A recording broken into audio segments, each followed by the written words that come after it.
उस घर में दरिद्रता और दुख 100% रहेगा। अगर बहुत पैसे वाले हैं तो रोग और संकट शत्रु भय जरूर रहेगा। ये दो में एक, अगर या तो वो दुख देगा दरिद्रता के रूप में या दुख देगा भय के रूप में, रोग के रूप में।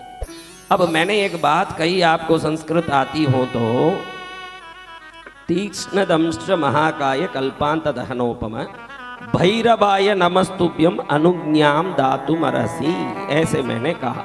तो आपने सुना कि बड़े महाराज कोई मंत्र बोल रहे हैं, बोलो बोलो महाराज, आप बोलते रहो, हमारे क्या पड़ा, आप बोलते बैठो हम सुनते बैठे। लेकिन मैंने उनको रोज ये कहा, अनुज्ञाम दातुमर्हसि, यानी मैं आपसे आज्ञा ले रहा हूँ कथा करने, मैं आज्ञा ले रहा हूँ अभिषेक करने, मैं आज्ञा ले रहा हूँ यज्ञ करने। अनुज्ञा यानी उनसे आज्ञा लेना।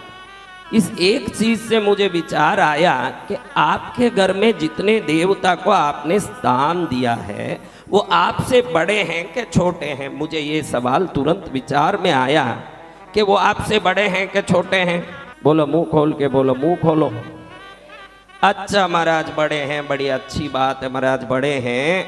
तो आपने कभी पूजा करने के पहले हाथ जोड़ के, महाराज आप बहुत बड़े हो, और एक कोई एमपी एमएलए के घर में घुसने के लिए भी हमको 100 बार विचार करना पड़ता है, हमने आपको घर में लाके बैठा लिया इसलिए आप हमारे नौकर नहीं बन गए हो, आप बड़े हो तो अब आपको अनुकूलता हो, आपकी इच्छा हो, आपकी रजा हो, आपकी मजा हो, आपकी तजा हो, तो फिर मैं आपकी सेवा करूं। ऐसे आज तक आज्ञा लेके सेवा किया हुआ कितना आदमी है ये मुझे पूछना।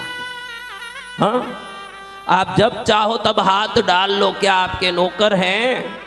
जब चाहें तब आप उनके सिर पर टिक्की लगाने लगो। भाई उनकी मर्जी हो तो देखो, टिक्की आपकी कुमकुम पैसे से खरीदी हुई है, लेकिन आपके इष्ट पैसे से खरीदे हुए नहीं है। वो महाशक्ति है आपके चवन्नी की नारियल ने मिठाई, उसको ले जाके जबरदस्ती उनके सामने पटकने लगो और उनको गुस्सा आ गया तो जूता मार के भगाते हैं।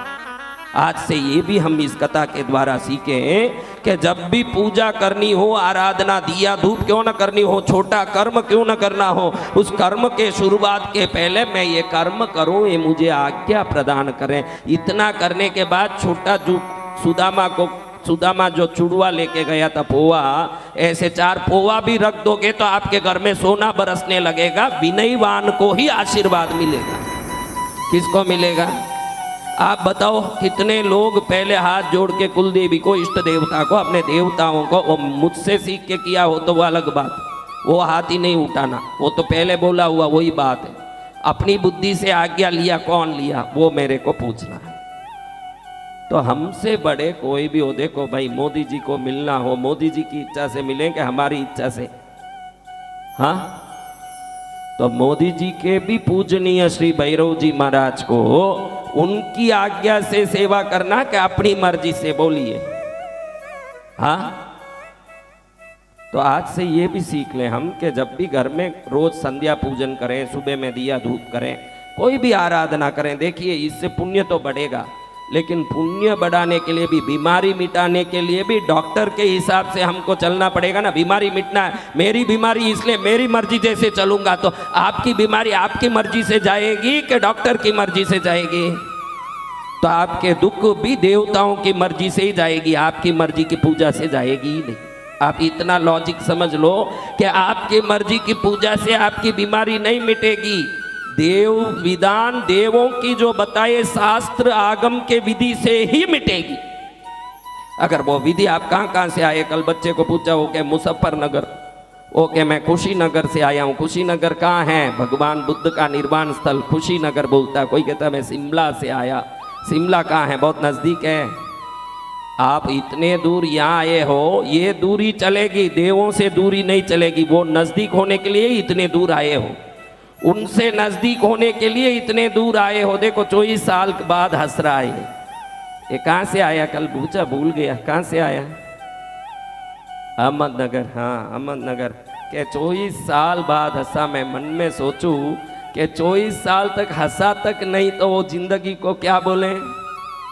बहुत सोचता हूँ, आप भी कम नहीं हो, आप भी इतने जल्दी हंस नहीं लेते हो। आप भी हंसने के लिए हिसाब लगाते हो कि इसके सामने हंसे तो फायदा है क्या, फिर हंसोगे। फायदा है तो हंसें, फोगट में क्यों हंसी करें भाई, मुंह को दर्द क्यों दें? हाँ, हिसाब किताब क्या है। तो आज से हम एक आदत तो जरूर सीखिए, जब भी पूजा पाठ करनी हो जरूर अपने देव स्थान को पर्दा लगा के रखिए।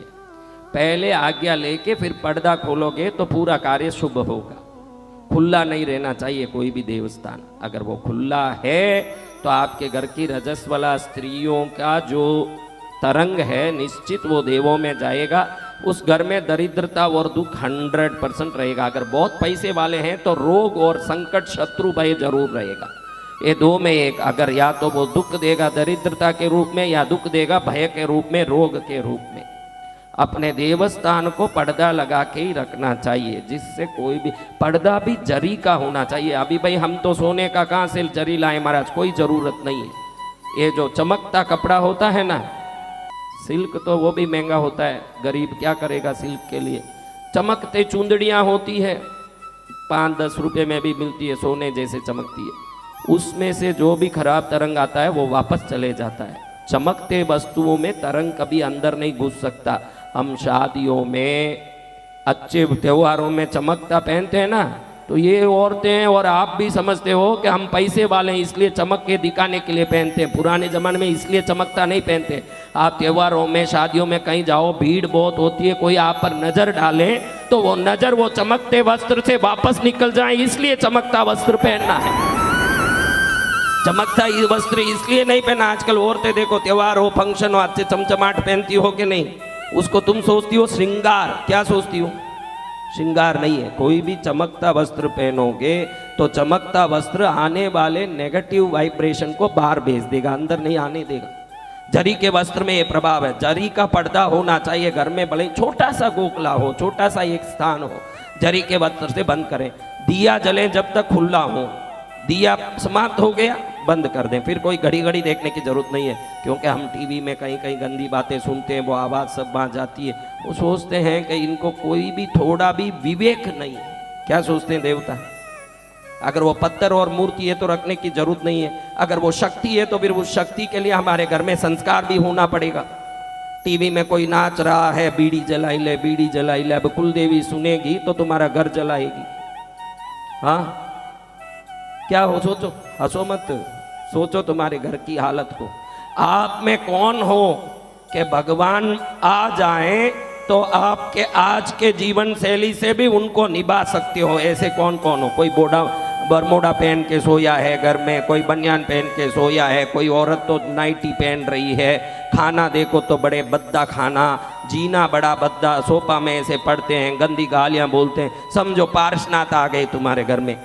पहले ही मालूम पड़ जाए कि आ रहे हैं तो भले ही हम थोड़े नकली तैयारी करके रखें, सब व्यवस्था करें और बोल चाल में भी थोड़ी सादगी शिष्टाचार सब बनाएं। हम जैसे हैं वैसे ही भगवान आ गए। आप में किसकी जीवन शैली ऐसी है जो भगवान को निभा सको? आप बताओ। तो फिर आप आशीर्वाद मांगो तो कैसे? आपको मैं प्रार्थना करके कहता हूँ कि भगवान आए तो भी खुश हो, वो जीवन शैली के लिए तैयार हो जाओ, फिर तो भगवान ही खुश हो।